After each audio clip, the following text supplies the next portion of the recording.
Hey guys. So, my Pride episode 8 released, and holy shit. Tribbleofdoom really put the elbow grease into this one. And if I could name any episode of Lesbian Lions a magnum opus as of the series thus far, it would definitely be this one. A magnum opus of a magnum opus. Anyways, you guys probably aren't here to hear me gush over this series. You saw the thumbnail, it's been a while since I've done my theory-esque video. So let's get to the juice.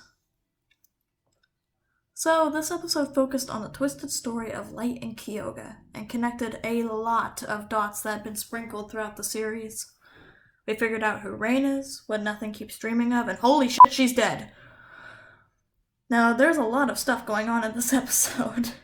So at first, I was just filtered it all out, and focused on what was going on in front of me, and summed up Lite's reasoning for killing Karabi as... he's an asshole. But, of course, for Tribbleofdoom, the story wouldn't be that simple. After my 15th, 16th, what am I doing with my life, watch of the episode, I started to see things from every character's point of view. So, let's take a look at every action of the main three in the story and how their actions are or aren't justified.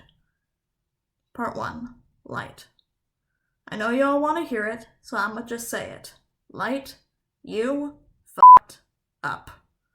You started a war, dismissed and berated Precise Charge when she told you what was going on, claimed yourself to be the decider of truth, and decided to not only lie in life, but spread a big lie long after death. You killed Karabi, you weren't able to let Kyoga go, and had the audacity to blame Karabi for her own death. Okay, now that that's out of the way, let's try to see things from Lite's point of view. He's deeply in love with Kyoga, and had no clue that she didn't feel the same. Everything was fine with them up until their joining day where he was abandoned. The reason he blamed Karabi was because, most likely, he genuinely didn't believe the love of his life would run off with someone else. He thought so highly of her that he refused to believe she'd do something like that. Everything was perfect. Until Karabi. So, he starts the war, genuinely believing that his promised mate is being held against her will away from him. You can hear the utter disbelief in his voice when Kyoga finally tells him to his face that she never loved him as a mate, and the emotional vulnerability in his eyes as he seeks comfort and refuge from it all. Then Karabi attacks him while he's in this state, ultimately leading to him being pushed over the edge and killing her out of fear and anger. Is he held accountable for his actions? Is that even a question? No, not really. He was held accountable for his actions, and just as his lies, his punishment has lasted long after his death. Part 2. Karabi.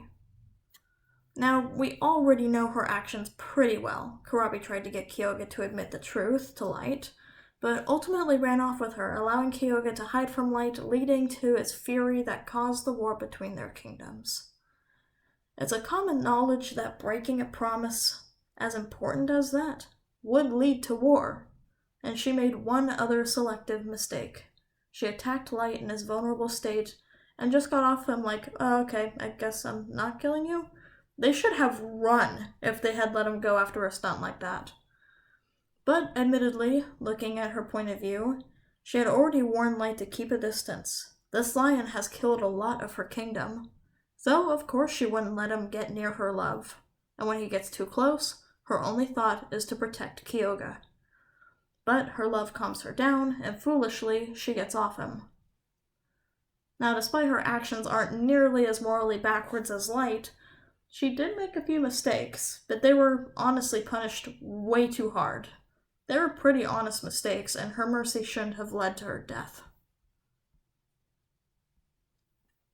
Part 3. Kyoga.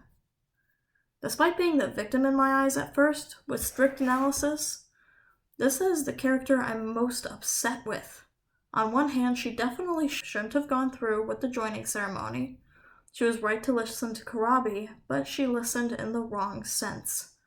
She should have told Lite what was going on as soon as she realized she wouldn't be happy with him. He's our best friend for Azura's sake.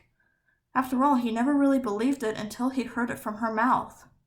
And if they were so close that Kyoga was fighting with her dearest love over his life, after he had caused so much carnage, then why wouldn't he be understanding to her?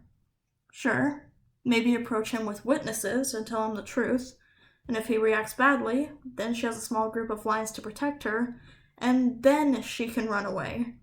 Or he could have been the same understanding lion we saw earlier in the story. We'll never know. When Lite confronts her with the newfound reality that she really did do the equivalent of leaving him at the altar, her response is... I did what I had to do to be happy. Really? What a little shit! Instead of even apologizing to him, she really just makes an excuse. When she does try to apologize, it's for her girlfriend's murder attempt on him. Really? I'm so stupid. Yes, you are. The reason for those multiple bad moves is she was scared. She didn't want to see him die. She couldn't even block his blow when Kurabi was behind her. I'm sorry, that is not good enough for me. But now let's see here. Was she punished for her actions? Not really. Yeah, she lost the love of her life. But she disappeared with her. She didn't have to live the rest of her life without her beloved. Unlike Lite. So, as I'm trying to weigh the different cons between who's the most in the wrong, I was originally going to go with Kyoga, but then I replayed a very key part of Lite's dialogue. Let's see it. You heard her! I had to strike first! She's crazy! See that little subtle animation? Tribble of Doom, you're a genius. This tiny eye-darting animation and the small quiver in his voice, and this tiny part of the dramatic scene, shows that he actually doesn't believe what he's saying, and he's looking for excuses. Now that I think of it, he never even tried to apologize for what he had done. You do something wrong, you apologize. It doesn't matter if you were wrong too. So, even though I just proved my own theory wrong, Lite is still in the wrong by my principles. By a hair.